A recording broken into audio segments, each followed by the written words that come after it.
This headache isn't really helping me at all. Oh, look. Who did that? I don't know how that happened. You do that? I don't know how that happened. I can't be like this for the whole day. No. Is that TikTok? Yeah. Hi, TikTok. How'd that happen? I don't know. That looks crazy. That's hilarious, though. It is hilarious. Maybe if I stop and start it again? I don't know. I am not even smiling. I just have a box mouth. That is so funny. That's How do I turn that off? I don't know. It's a filter of some kind, right? Oh, my God. I just turned it on. I know. Hi, everybody. Look at the camera. Look. Let me... Oh, my God. I don't know. How do I turn this off? I don't know. Hi, everybody. Hi. Don't mind me. Does it do to my face, too? Oh, it does. Look. Oh, my... Oh, look, and your hat's up there. Oh, it's over your painting It's over my painting face. That's too funny. Well, good morning, everyone. We're trying to... I have to fix that. Get our technical stuff together. I don't know how... It just started like that. And somehow we have a filter up on TikTok that we don't know how it got there. So while Joshua tries to get the bags off of our heads. That is so funny. So today we're going to talk about what are some positive examples of DS. And so I'm tempted to just sing and dance until Master Joshua gets back, but we'll start the conversation all the same. So I did some research, as I do, and I found some lists of qualities for dominants and submissives that are good or desirable qualities. And so I thought that we could use those as a springboard for a conversation into, hey, Fatal Yours, into a conversation, Enchanting Frog, I see you guys, about qualities of DS, because there's dominance and submission, and then there's the power exchange itself, the power dynamic itself in terms of positive examples of DS, right? So I'll just go through some of the stuff that I found, and then we'll see if we can't segue the conversation from individual qualities to dynamic qualities. So positive dominance, it was a phrase I found, right? However, have you ever been around a person that was just confident in what they were doing and gave you direction in a firm yet kind way? It probably felt comforting, calming, like they knew what they were doing. It probably fostered respect and trust in you. Whomever is being submissive is still in control. They simply choose to give the power and decision-making over to them because they trust and respect that they know best and have their best interest at heart. That's what positive dominance is. There is no such thing as negative control. You either have control or you don't, which I thought was an interesting observation, to say that you either have control or you don't, because it's really true. Like how many of us have seen or run into or observed on places like FetLife, people who claim to be dominant, or we like to call them domly doms, and they don't necessarily inspire or engender trust and respect, these comforting, caring feelings, and et cetera, et cetera. Like they just look like they're sort of all full of themselves and trying to be something that they're not, right? And so people like that, I don't believe have control. They just try to foster like illusions of control, and so that's my thought about that. So objectively, there's a list here of qualities that it means to be what contribute to being a good dominant, right? So being respectful, and it says even when in public, whether the relationship is solely for the bedroom or it's practiced 24/7, a dom should be respectful of their sub at all times, but especially in front of others, unless otherwise stated. Being belittled or humiliated in public doesn't show respect. So respect is one of the qualities of positive qualities or positive examples of dominance.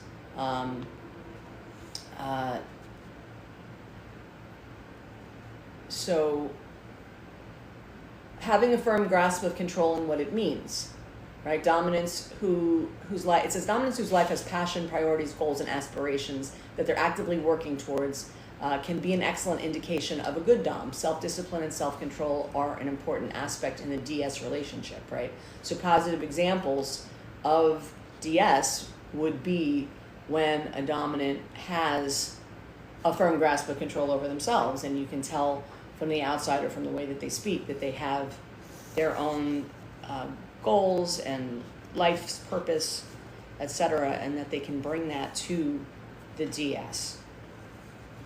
Keeping promises. Dominance is a lot about responsibility. If a dom proves that they can stick to their word, be reliable and accountable, this is a great sign.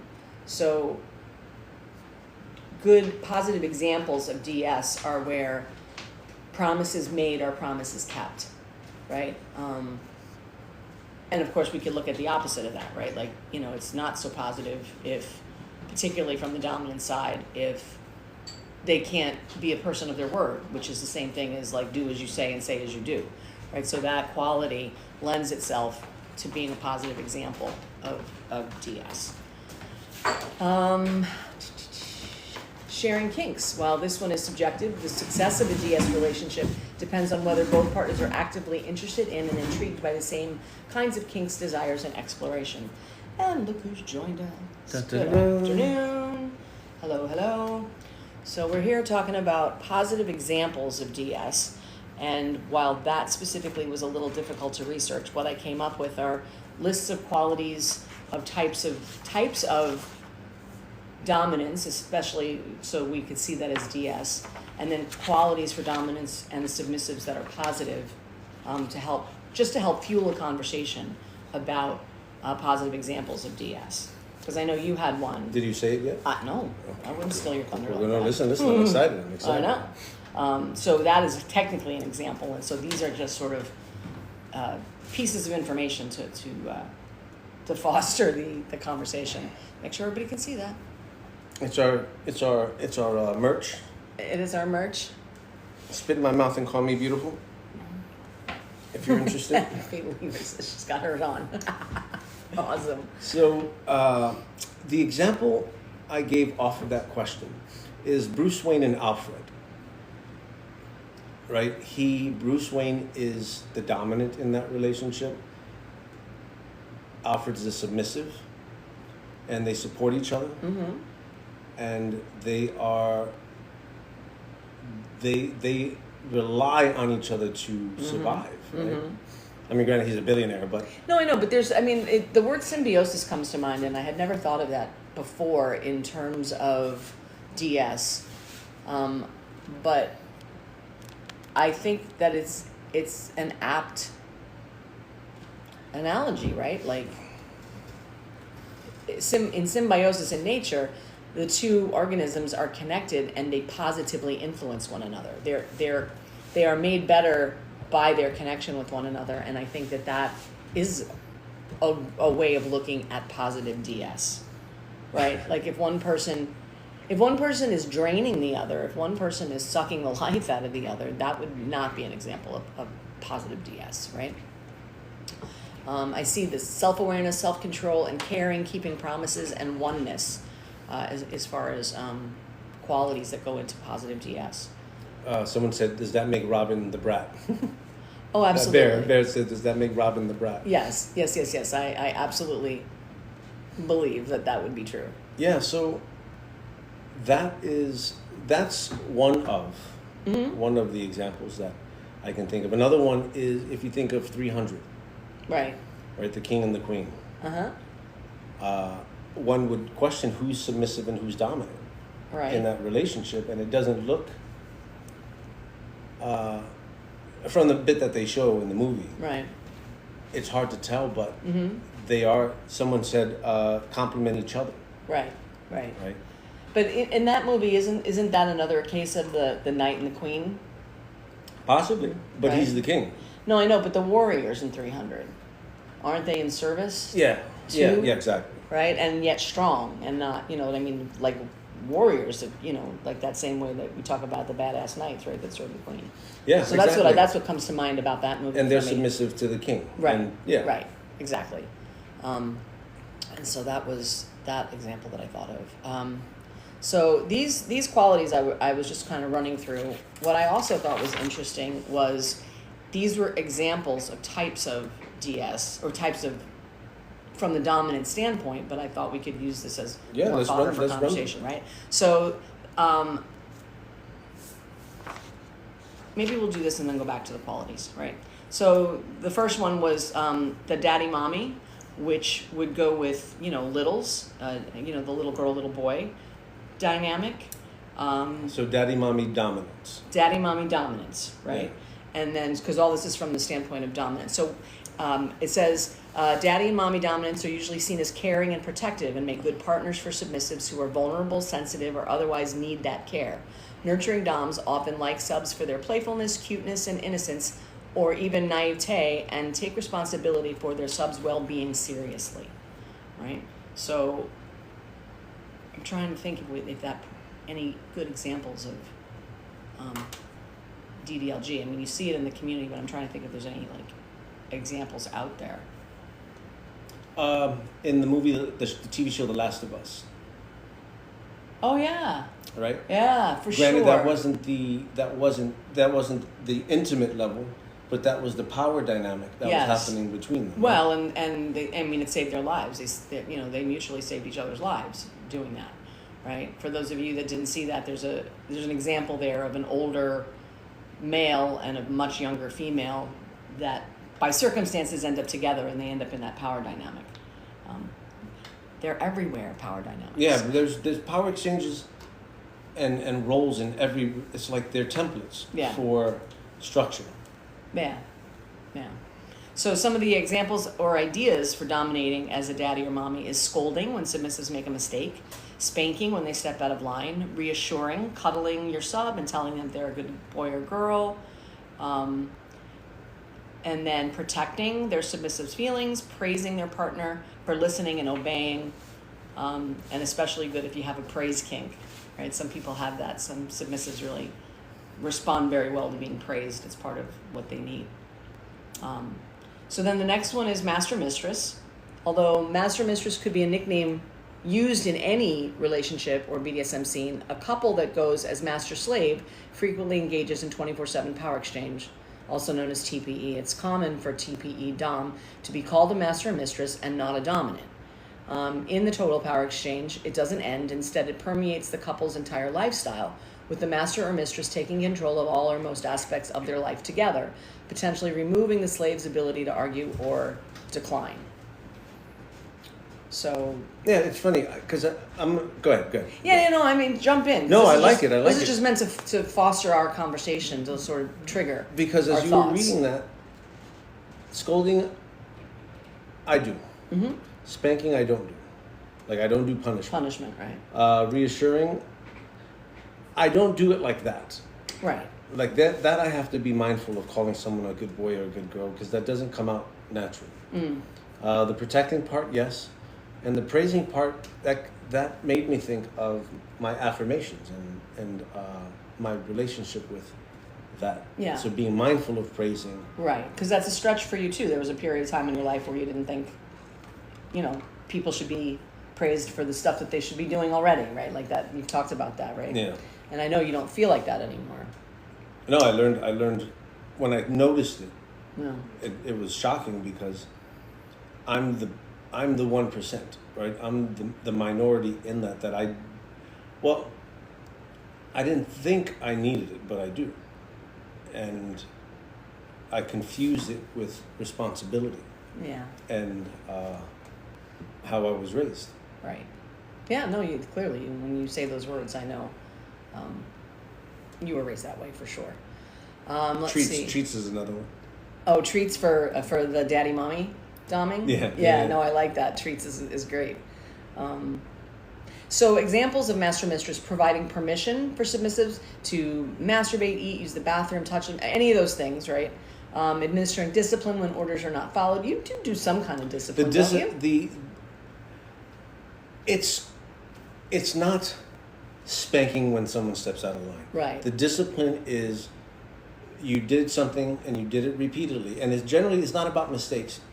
It's around self-value, the way you talk about yourself, the absence of respect, right? That's like where the shot collar came in. Mm-hmm. And it's more for tightening up than it is for making a mistake. Right. Right. The phrase that comes to mind that I'm used to coming out of your mouth is for when people do dumb shit. Yeah. Yeah. That's what you call it, or you have anyway.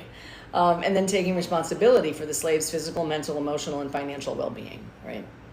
Now, when the word responsibility is thrown in there, this is my issue with TPE, submission, slaves, ownership, is people, people approach me and they want to be my slave 24/7, it's like, well, what do you do full time? Right. What's your income? Do you have health insurance? And they're like, are you serious? It's like, yeah, bitch, you got to work. You got to provide money. You've got to make sure that you can take care of yourself because I'm not taking care of you. Right. I'm responsible for you taking care of yourself. Right. Right? My issue with a lot of TPE is people are turning over their responsibility to others. And that's where the dominants or the masters are finding self-importance or purpose in life, is because now I'm responsible for this person, as opposed to, how about you be responsible for yourself first, because your car's on fire, dude. Put on your own oxygen Put your own mask oxygen mask on first, and then that, and then also, it's not your responsibility to do it for them. It's your responsibility to make sure it is taken care of.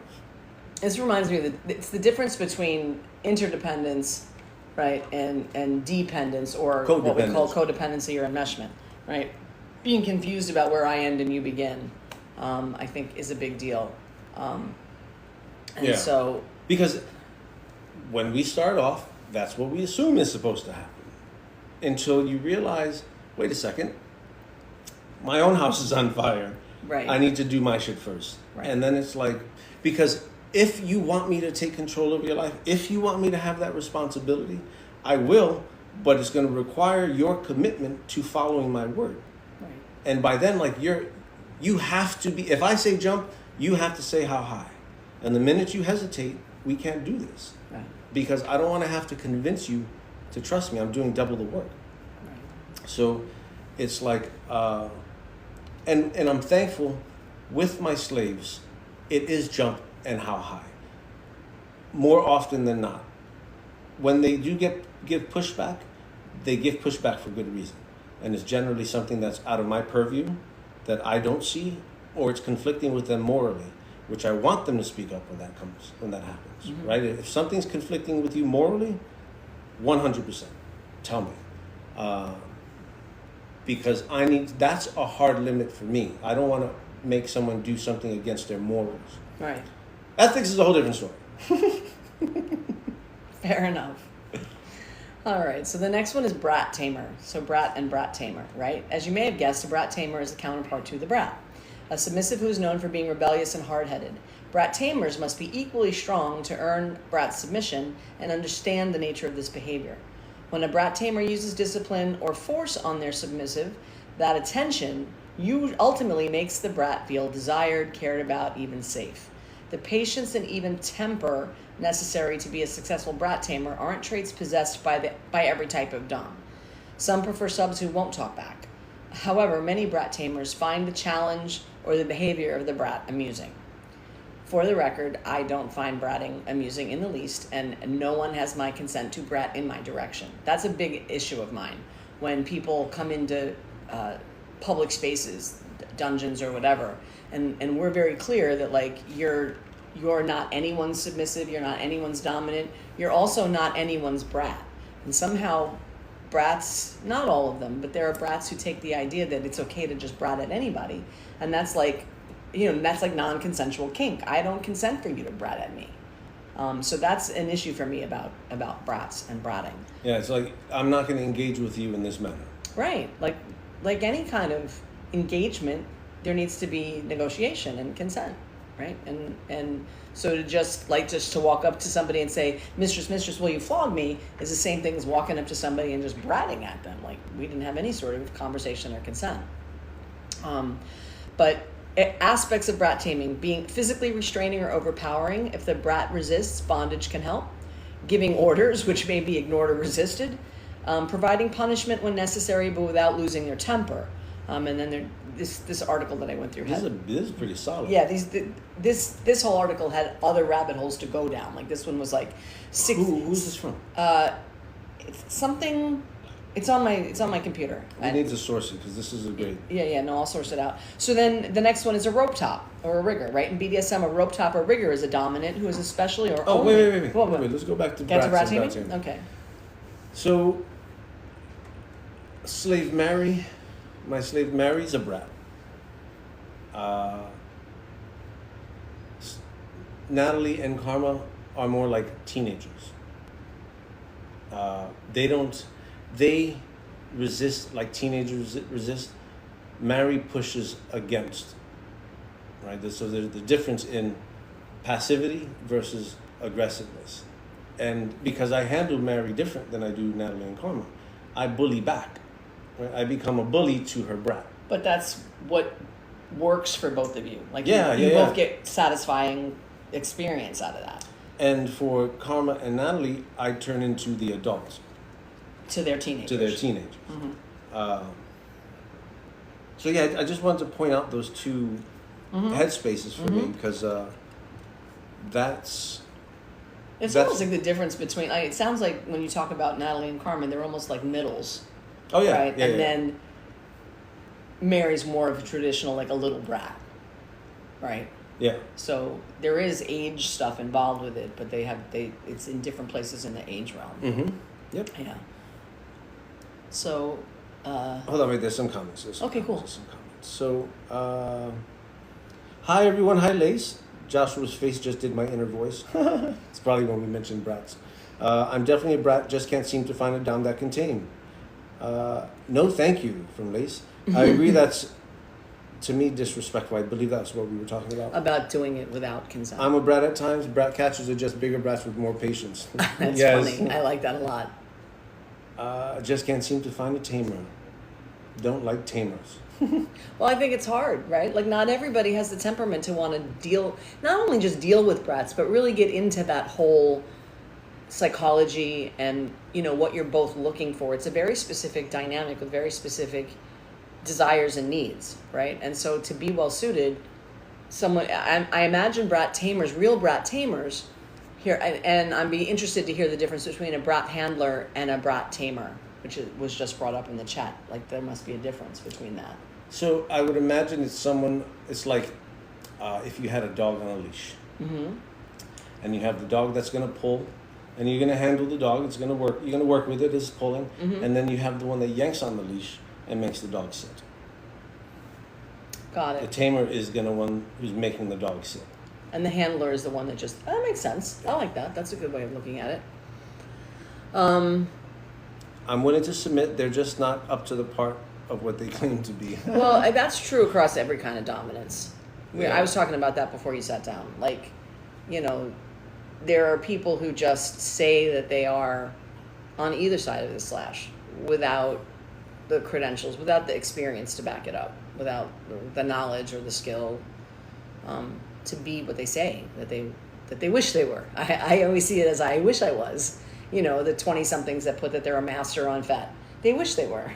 Like, because at 22, you can't really be a master of much. Not the way we mean it in this lifestyle. You haven't, unless you've been, flogging since you were 2. Like, you haven't had enough life experience to really genuinely in this lifestyle call yourself a master. And it's not just skill-based. No, it's experience, it's maturity, it's like you have like an 18-year-old black belt, and then you have a 48-year-old black belt, right? They're both black belts, but the one with 48 years has a whole different time under their belt in dealing with humans and discipline and stuff like that the 18-year-old doesn't have the same way. Because you just can't, by life experience. It's like, it's no bad reflection on the 18-year-old as a human being. It just simply says that 18 years of life experience is not the same as 40 years. Because at the end of the day, if the 19-year-old master has a slave and that calls him master, they're a 19-year-old master. I guess. Right? And they don't have to have any experience. It's just the agreement between.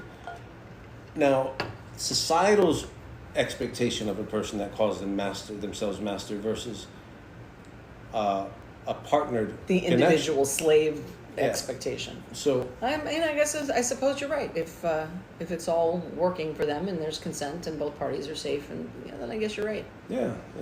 Because I've had this discussion years ago, Yeah. and it made sense. I was like, yeah, that's fair. Yeah. So I'm I not stand really a fan corrected. of most brats either. Emotional intelligence, yeah. Yeah. Rope and top rigger. Right? In BDSM, a rope top or rigger is a dominant who is especially or only interested in rope bondage. They might dabble in everything from suspension to chest harnesses to hog tying, to name just a few. Riggers can sometimes be found at play parties, dungeons, or conventions, and their partners can even be fully clothed. Serious rope tops often take photos of their hard work, which can include ties they've invented themselves. That's a cool description of it. Responsibilities of rope top: preparing rope and accessories such as carabiners, focusing on their sub, discussing any injuries or issues before starting, focusing on bodily reactions while tying, etc. Carefully tying, so that the rope sits without twisting or chafing, without pulling rope across the skin or letting loose rope hit the sub. What? That's half the fun. What, poking your eye out? Poking their eye. With the end of a... You gotta be careful because you can poke your own eye out with the end of a piece of rope. Ensuring the submissive safety, checking that rope isn't frayed, suspension can hold their weight, avoiding pressure on the organs, pressure points, listening for safe words, and quickly untying and letting down subs in time of emergency. And practicing. Tying knots can include watching videos, reading books or sites, and attending workshops. Yeah, I'm gonna do our 6-week thing.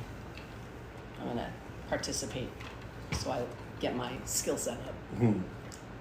Fin-dom, or financial domination.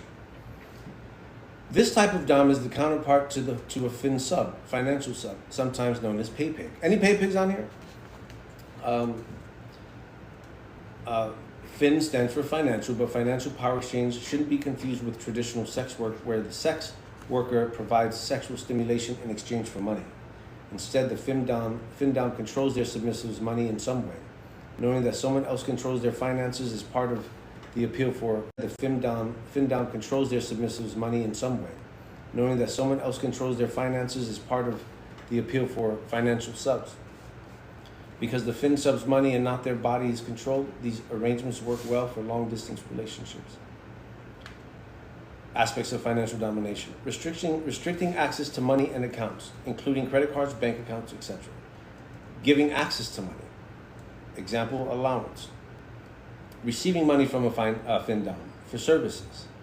Humiliation plays, such as verbal humiliation, a big component for some but not all fin-dom relationships. One of the things I've heard about this, because there's different ways to approach this too, is, let's say the sub has issues with spending. It's just where I was gonna go. And it's like, I'm making this amount of money and I'm spending this amount of money and I need help. Just where I was gonna go. And it's like, I'm making this amount of money and I'm spending this amount of money and I need help. Can you control it for me? And what happens is the dom gets an allowance or a stipend from controlling the person's access.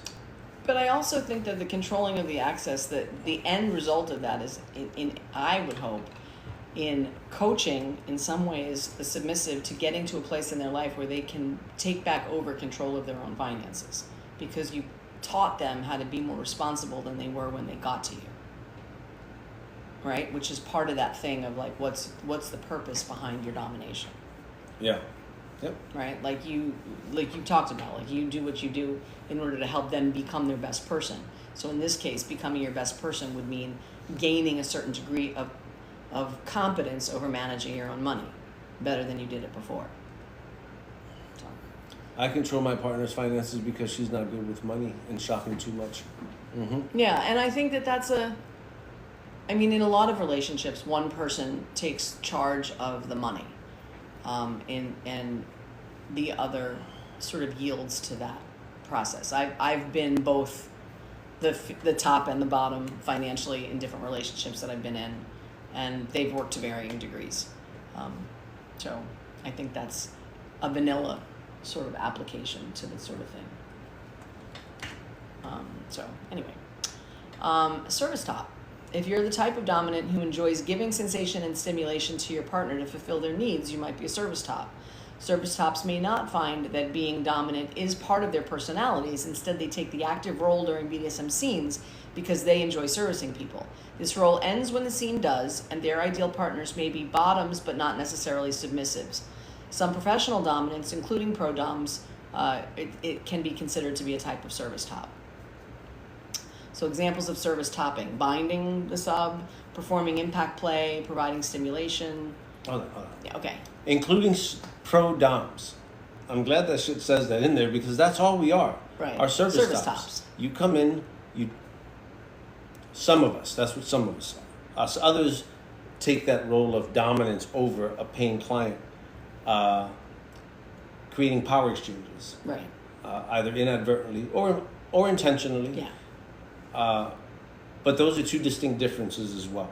Yeah, and I think that's important to say because I have professional domination is a small part of my overall picture, but I'm not interested in doing it from the service top standpoint. If you're just showing up and what we're doing is conspiring to meet your needs and the exchange is money, I'm not as interested in that as if you come to me with a point that we want to reach towards and I'm assisting you to get someplace you want to go that you can't seem to get to on your own, and money is the exchange for that. Yes. That's more satisfying to me. And because I have other things going on in my life, I don't find like I have the need to have to pick up people who, I want you to do this and this to me and here's money, like that kind of very transactional type of kink. And there's nothing wrong with that. It's just not my jam. I want to make enough money so that we can fill those with $100 bill, and it says have lunch on us. I love that. And then disperse those throughout the city. I love that. The day could be sooner than later. I just wanted to say it out loud, so you guys are my witness now. Now the universe has to pull through. We have these little tiny vials. We were just going to put happy notes in them and leave them around the city, but now he wants to put $100 bills with the happy notes. I love you for that. So, I'm sorry, service topping. Binding the sub with cuffs, rope, blindfolds, and other bondage implements. Performing impact play, such as spanking, caning, paddling, flogging. Providing stimulation, temperature play, blades, hitting, electricity. Assisting other dominants or tops with punishment, etc. Negotiating with bottoms before scenes. Heeding safe words during scenes. Yeah. So, the next one is owner, pet play. Some subs play as pets, dogs, cats, and horses, just to name a few. Their dominant partners are often owners. Together, these couples replicate the relationship between an animal and its owner with behaviors depending on a specific animal. For example, pony play probably involves more training and manual labor than other types of pet play. Pet play creates many opportunities for unique accessories and sex toys, including collars, muzzles, leashes, tack for ponies, and more. Tails and ears. Collars, muzzles, leashes, tack for ponies, and more. Tails and ears. Examples of owner-dom behavior. Training their pony, pup, kitten, or other pet. Securing accessories and gear, collars, tack, muzzles. Grooming their pet, brushing and bathing. And providing other care, such as water, food, and attention. Now, I'm your what exactly in this scenario? Now do neigh like a horse. That's a no. Thanks. Come on, dude, just one shot. All right. Go ahead, you do that. Let's see. Grooming for... Okay, so dom, as in D-O-M-M-E. People pronounce it domain, but that sounds weird to me always. Dom is just a feminized version of dom, so this refers to a female dominant and is pronounced the same. Excellent. Mm-hmm. That's really the one difference when it comes to dominant versus dom. Pro-dom, you'll sometimes see... Excellent. Mm-hmm. That's really the one difference when it comes to dominant versus dom. Pro-dom, you'll sometimes see dom added to other words, as in the case with pro-dom. When it comes to dominant versus dom. Pro-dom, you'll sometimes see dom added to other words, as in the case with pro-dom. Mistress isn't the equivalent to master. Right. So it's like, and that's where a lot. All right, we just took off. We'll give it a second, see if that helps. Yeah, let us with know the if that lagging. helps. I guess it's for everybody. Yeah. Frozen We took food off the too. Wi-Fi to see if that'll help. Bummer. Let us it's know if it freezing gets here. better. Let us know if you hear. There we go. Okay, great. So that worked. Thank you. Thanks for letting us know. So we were talking about female domination, and I don't know where we started freezing, right? Like the differences between the term pro-dom, dominatrix, femdom. Yeah, I said that I use dominatrix and pro-dom interchangeably because to me they're the same. You're professional dominant, you're professional dom. People think of dominatrix. So when I Right. say I'm a pro-dom or professional dominant, people look at me sideways. I go, I'm a male dominatrix. And they're people like, go, oh, I get it. Right, now." exactly. And femdom is more about female-led dynamics. Right. Or if it's in the moment, if it's the energy exchange, if it's the power exchange, it's led by the feminine energy. Even better. Exactly. So, Did you read this? no, part? I didn't read the examples yet. Example of female domination: providing stimulation and sensation to a partner, pleasure, pain, bondage, etc. Giving orders and punishment can include humiliation or sissification, or assigning the submissive tasks. Caring for a partner's well-being, physical, mental, emotional, or pegging. Whoa, what's pegging? Pegging is a certain type of penetration with a strap-on, which can stimulate an inner organ. Did I navigate that all right? It's the inside hand puppet, only with a toy instead of a hand. How's that? Thanks. I'm glad I threaded the algorithm needle. I only take control of things. I only take control of things a submissive has control of. It's so much more meaningful to me. And then I love this thing 6. Awesome. Yeah. All right, so primal dom is the next one. It's for for a female to male strap version. I love all these euphemistic ways of talking about things. A primal dom is into wild and animalistic kink and BDSM, which can be considered edge play or riskier for most people. It's quite unlike the behavior exhibited by a gentle dominant. Primal behavior can be triggered by clawing, scratching, biting, or other actions by the partner, sometimes known as the prey. Some primal doms prefer physical strength and their bodies over bondage and other tools. Occasionally, some primal doms play with other primal doms or alphas, and power exchange flows back and forth, which is less common than other dominant types. So common actions of the primal dominant: chasing and pinning the submissive, having rough Yes. sex, biting, scratching, hair pulling, etc., making animalistic noises like growling, and then using the senses, especially the sense of smell. And so that's an interesting kind of play. And for the longest time, I felt like I didn't have a way to access primal play inside of myself. And it was just a matter of myself giving myself permission to understand that it is a part of who I am, and I don't let it out very often. And so I think it can be really freeing to like get into that kind of energy, to let yourself into that kind of energy. It's like a letting go. Has the community been able to get labels or titles for non-binary people yet? MX, Yeah. right, for title runs and stuff like that. There's a few variations out there, but not. We're still in Not a we're still lot. in a binary way of looking at things, even in this realm. You know, in terms of the male female.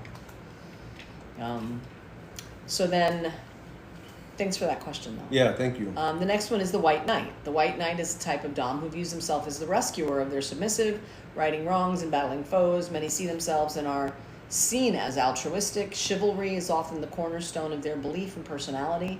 White Knights can become frustrated when encountering problems that they cannot fix and may focus too much on saving people, opting for vulnerable or broken partners. So This type of dom is often male.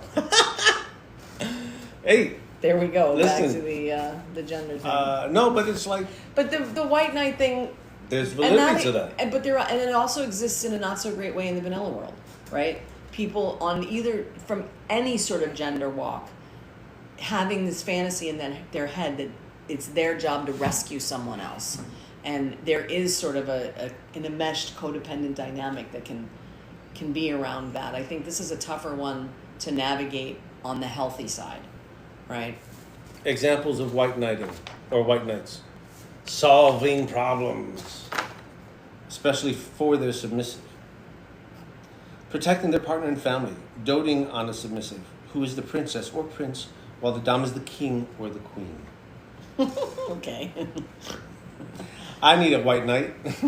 Don't we all? I mean, it was Master Eli was in Claw one time, and this guy was teaching a class about not primal. What was the other one? Sensual dominance. Oh, and okay. the gentleman dom was the class. Oh. And this is white knighting, and he was talking about how he gets to the door and it's very chivalrous and all this stuff. And Eli goes, I need a dom like you. If you're gonna treat me like a king, I need a dom like you. And it was like, it was pretty funny. It is. Sadist. A sadist is the type of dom who loves to cause pain. They delight in coming up with unique ways to cause pain to their partners. This pain can be physical or psychological, as would happen with humiliation or degradation. Of course, we're still talking about BDSM, and consent is a must. So this isn't an actual sadist who would cause pain that really harms their partner. Remember, in BDSM and kink, you hurt without harming. Someone who gets angry, takes their aggressions out on their partner, or ignores their sub's well-being isn't a safe dom. They're an abuser. They're an abuser. So there was somebody here who said, in my area, I've heard titles like Your Highness, Your Splendor, or Your Greatness for non-binary people. Yes. Those are great Yes, thank you. alternatives. No, I've heard Your Highness. I've heard Your Highness and Their Royal Highness. Yeah. But I like Your Splendor or Your Greatness. Those are good ones too. The Splendor made me think of a box of Splenda I found downstairs. Were we looking for that Splenda? No. There was a big, anyway.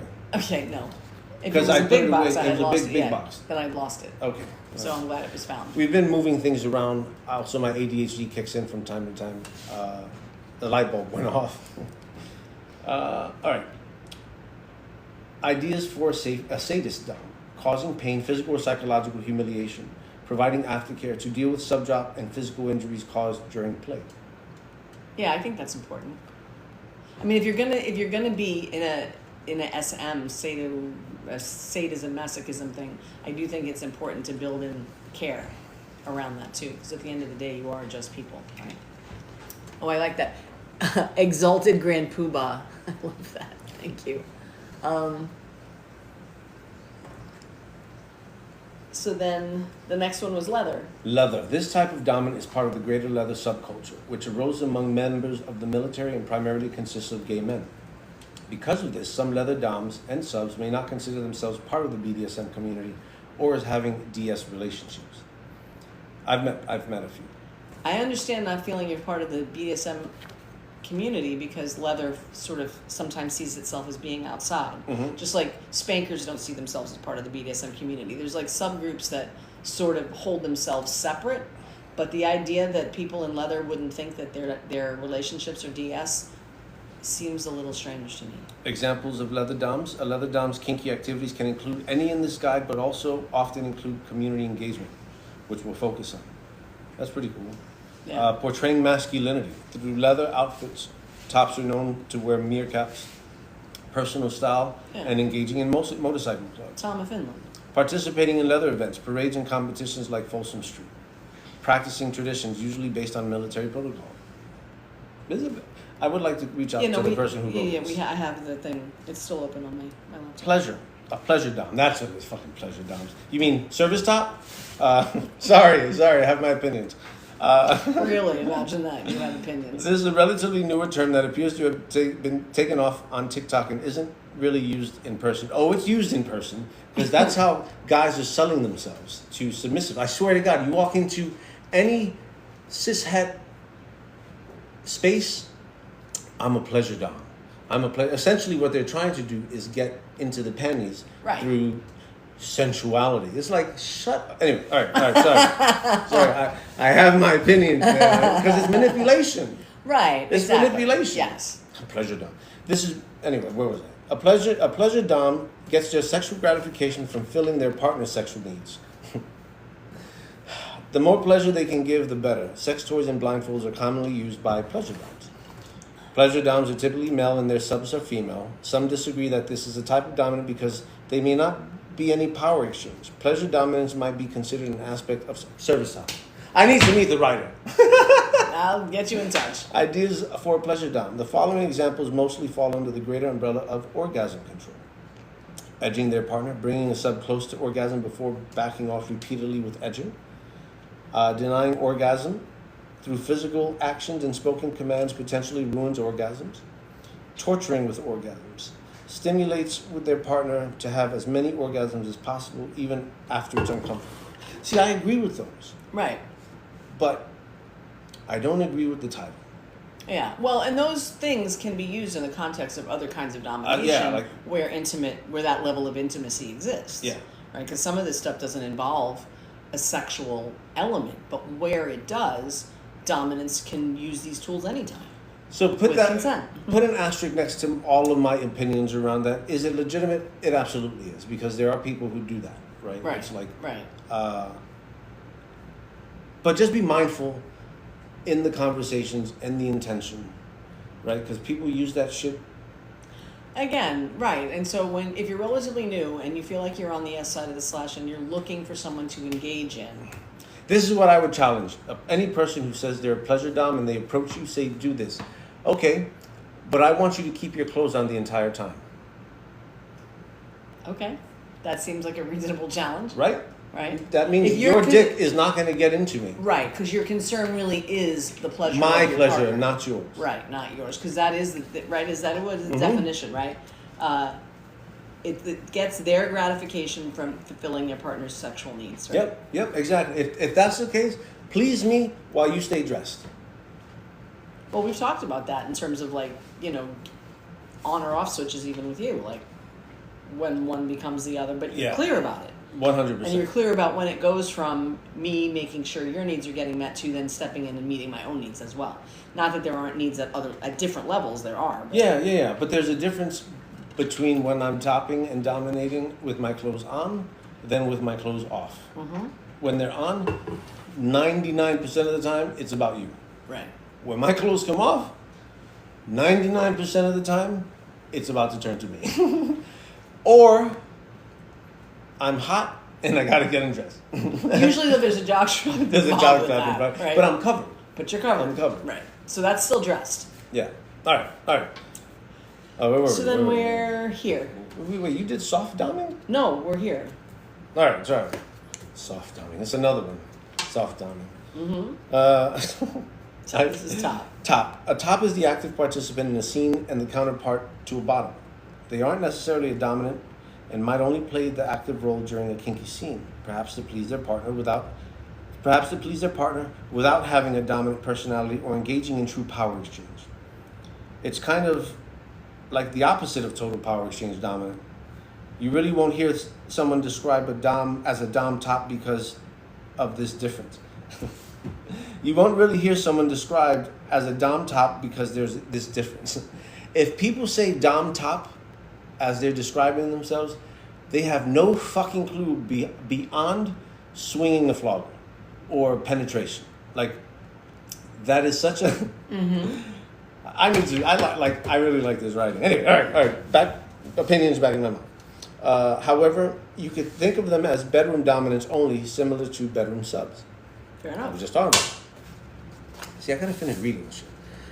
Examples of topping: spanking the sub, or engages in other impact play, binding their partner with rope, gags, blindfolds, and other tools, respecting safe words, pausing or stopping play when used, knowing their tools to use them safely and correctly. Yeah. Big, very, very big deal. So go ahead. When we teach, whether you're submissive or bottom, we teach you to learn how to top. Mm-hmm. For that fact, to know the tools and how they're used safely and correctly. Yeah. So when you bottom, and if this person doesn't know what they're doing, you can call it out. Right. So for the sake of those who don't understand this distinction, topping and bottoming is more commonly referred to as energy exchange, where dominance and submission are referred to as power exchange. Dominance can both can do either. Like dominants tend to be thought of as topping in the exchange, but submissives can also top, right? Dominants can also bottom, right? So DS is the power exchange side, and topping and bottoming as separate experiences are on the energy exchange side. Topping and bottoming can happen in a whole scene, and there is no DS present. Mm-hmm. One is not necessarily the dominant of the other. One is just giving the sensation, and the other one is receiving it in this scene in the moment. So hopefully that is helpful to anyone who isn't clear about that difference. Yeah, as a service, Persephone, 100%. Mm-hmm. Mentor. A dominant mentor isn't so much another type of dom as it's someone who is dominant and experienced in the lifestyle and potentially community, which allows them to guide people who are new to these things. Submissives can also be mentors. When it comes to mentoring, some dominants mentor other dominants to help teach them the skills they'll need to guide their future submissives. Some submissives seek out sub-mentors for the same reason. However, a dominant could mentor a sub to provide information and expertise about BDSM that subs don't have access to. A dominant mentor and submissive mentee do not exchange power in the same way as in a DS relationship.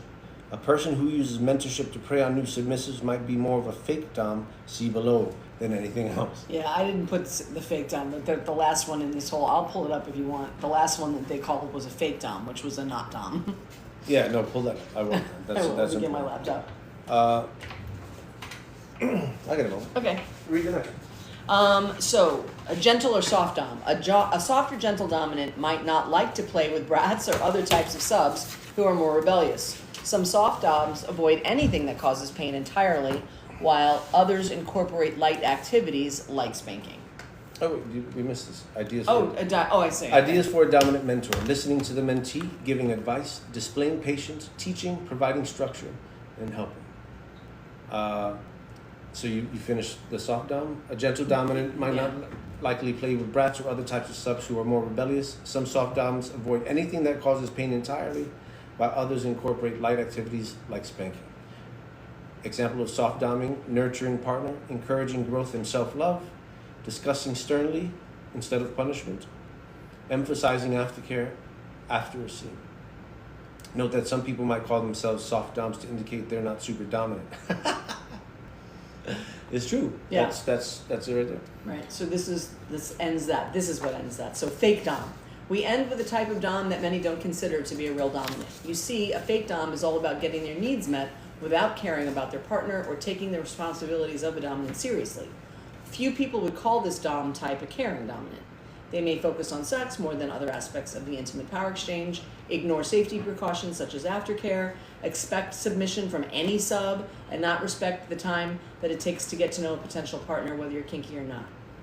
A real dom respects safety and your boundaries and understands if you need to take things slowly or want to vet each other before getting into play or a relationship. So this is from the Bad Girls Bible. Badgirlsbible.com. Mm-hmm. Types of doms. Phenomenal. Can you find the author, please? I will do my best. Sean Jameson. There we are. Click on that name. Awesome. Sean Jameson, if you're on our feed, which you're probably not, but if you are, beautiful, beautiful fucking write-up. Beautiful write-up. I want to touch base with it. Yeah. Really, really solidly written. So, qualities of good submissives. I'm going to run through this. Yeah, wow. Acceptance. This is the ability to see and accept yourself for who you are and what you are, be they your good points and your bad ones. This also includes knowing your limitations, yet keeping the thought that things can change and knowing that you will change as well. This is the ability to let yourself be who you are, to take pride and pleasure in the person you are, and not to lose that acceptance because anyone said you are not what you know you are. Man. This is another article altogether. This is good too. Communication, the ability to talk openly and honestly about what's in your heart and mind, your opinions and beliefs, and your needs versus your wants, your responses or reactions. Basically, to be able to talk about everything. Courtesy, aka manners. I'm running through this because there's quite a bit. Yeah, well, we can pick up some of this because tomorrow we're going to have to Do the subside? Some questions overlap. What's These tomorrow's question? These are sub qualities. What's tomorrow's question? Tomorrow's question is, what are some positive characteristics of DS? We'll go into this tomorrow. I don't want to rush through that. Yeah. No, this is incredibly, beautifully put. The name The Bad Girls Bible. thebadgirlsbible.com, and the author was Sean Jameson. Yes, Sean Jameson. Sean Jameson. Yeah, badgirlsbible.com. So we'll put that in the chat, I think.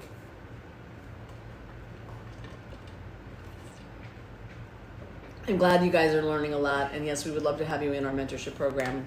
You can hit us up for more information. Missy says, beware mentors who want intercourse. Big red flag. Anyone that wants intercourse as a transaction, as a favor, be very mindful. Now, on the flip side of this, because there's a book that was put out by a friend of ours called Leather Mentorship by Mr. Tobias. Right. Perry. Mr. Tobias, yeah. And in there's a talk about intercourse with mentors. He's a gay man in the leather community here, up and down the East Coast, and in gay leather culture, mentorship and sex happen almost as part of the culture. The idea of father-son or daddy-boy is that type of dynamic. Right. Mentorship. I consider myself a mentor to my slaves. We have intercourse.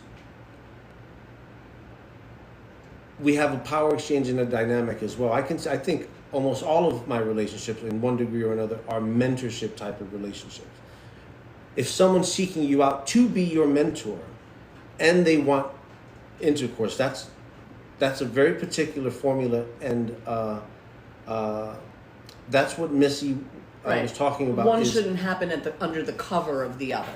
Is the predatory behavior Right. around withholding wisdom to access to your body, Right. or access to your body In to exchange. access to my wisdom. Right. Yeah, Yeah, because and there's a whole realm out there of predators who use any of this, who say, like, in order to be submissive to me, you need to do this. In order for me, whatever. Anything where sex is held as a required exchange for X, Y, or Z should be looked at askance, I believe. And if you ever have any questions, reach out to us. Please. We're more than happy to walk you through. Can I put stuff in here? Can I Yeah, put Mama, stuff yeah, in? yeah. Okay. So, what an awesome read. I started off my day with a photo shoot, and we started at like 9:30. Some amazing photos. To come onto this, to read this incredible, like, I'm so enlightened by this writing.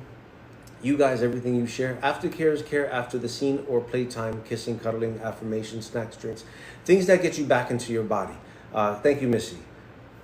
Things that can get you level-headed again. Like, I was bottoming for sensation a couple of days ago, man, in the middle of the day, and it fucking took the rest of my day out. I was a mess.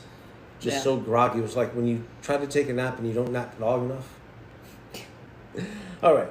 So in the chat, I put the website, kinkcollective.net, and I also put the Gmail account, kinkcollectivenyc@gmail. You can get to us directly either of those ways. So if you have questions, especially if you're in a position where you're being approached by someone and you're on the SI and you're in this sort of murky realm. If you don't know what to do, reach let us out. know. Please reach out. We would be happy to talk to you. Tomorrow's question is? Some positive characteristics of DS. It didn't go through in the comments. Oh, we gotta. Oh. It didn't go through. Weird. I wonder why it didn't go through. Interesting.